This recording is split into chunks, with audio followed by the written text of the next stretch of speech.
if you've already lost important people because you don't know how to keep quiet, if you've destroyed opportunities because you said too much, if you live stuck in that cycle of exploding, regretting it, and promising yourself it will never happen again.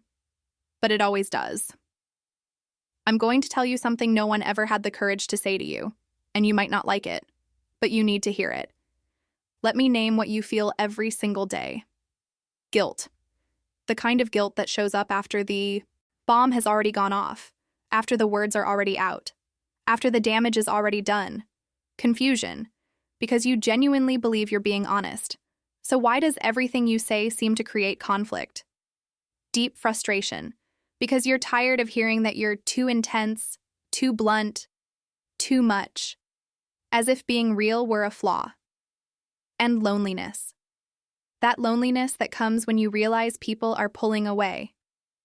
Not because they don't love you, but because they're exhausted from constantly walking on eggshells around you.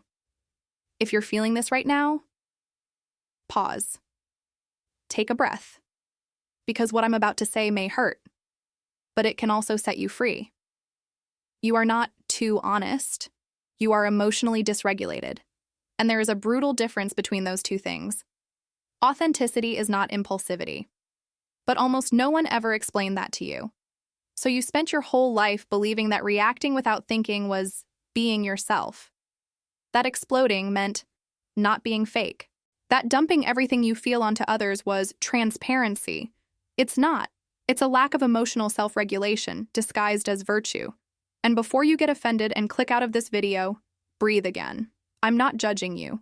I'm offering you clarity. Here's the truth no one dares to say out loud. If every time you tell the truth, someone ends up hurt. If every time you're being authentic, you regret it later.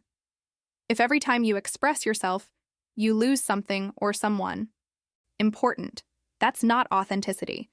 That's emotional reactivity. And reactivity is not strength.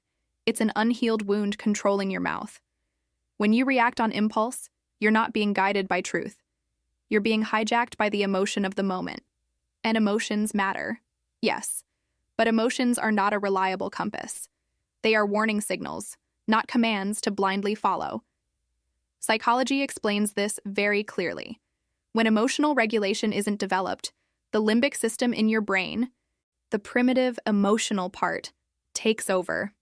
And it doesn't think, it reacts. It reacts to survive. It reacts to protect. It reacts to attack before being attacked. And without realizing it, you become a hostage to a system designed to protect you from real danger, but now firing in situations that are not threats. So you explode.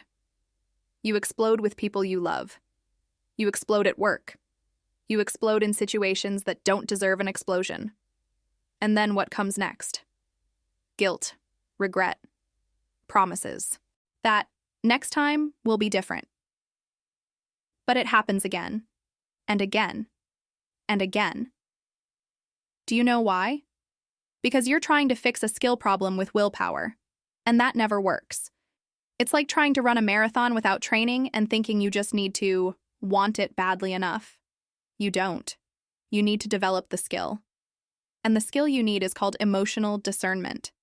Emotional discernment is the ability to ask, was this really an offense, or is an old wound being triggered? Did this person actually mean to hurt me? Or am I seeing this through pain? Does this need to be said right now? Or can I process first and speak later with clarity? That pause, that space between feeling and reacting, that is the difference between emotional maturity and destructive impulsivity. And I know what you're thinking. If I stop to think before I speak, I'll be betraying myself. I'll be fake. So let me ask you a question that may shake you. If you always regret it afterward, who are you really betraying when you speak on impulse? You're betraying the woman you want to become. You're betraying the relationships you want to build. You're betraying the conscious version of yourself that already exists inside you. Real authenticity is not emotional dumping. Real authenticity is coherence between who you are and how you act. And coherence requires awareness. It requires pause. It requires choice.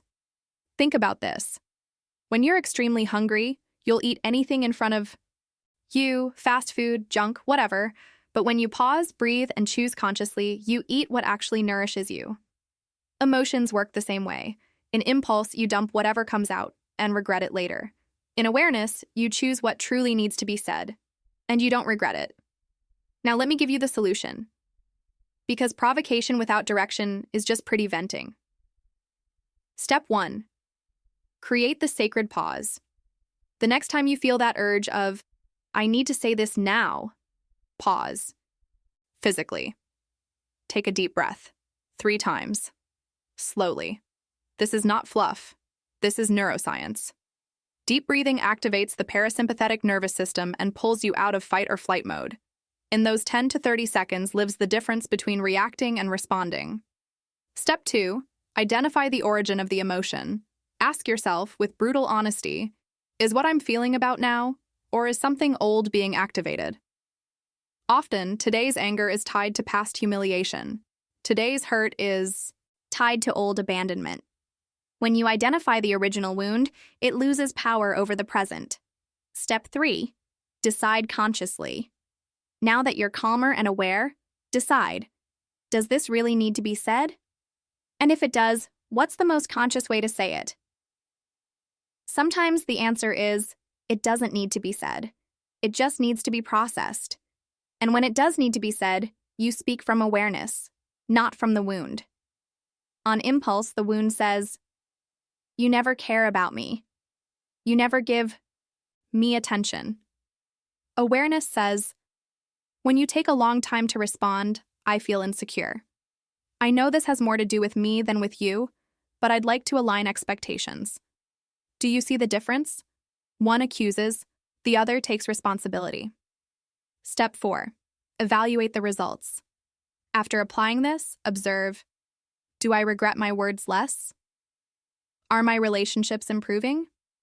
Do I feel more aligned with myself? If yes, you're on the right path. If not, you adjust.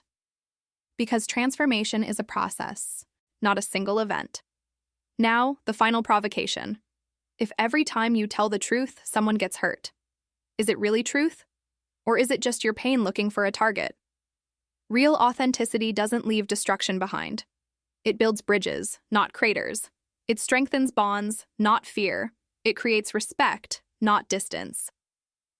If you often speak on impulse and regret it later, that doesn't make you fake. It makes you human. But you can learn to transform impulse into awareness. And when you do, something powerful happens. You stop regretting. You stop apologizing all the time. You stop creating conflicts you never wanted. Your words gain weight. People actually listen to you. And you don't have to raise your voice to be heard. That's the difference between being heard and being feared. If you made it this far and felt that tightness in your chest, that this is about me feeling, comment below. I choose awareness. Not as a slogan, as an internal decision, as a commitment to the woman you are becoming. And if you want to continue this journey, subscribe to the channel. Because here, we don't romanticize wounds, we heal them. No shallow self-help, no magic formulas, just truth, awareness, and emotional responsibility. And remember, emotional intelligence is not saying everything you feel. It's knowing how to feel, without losing yourself. You are far more capable than you think.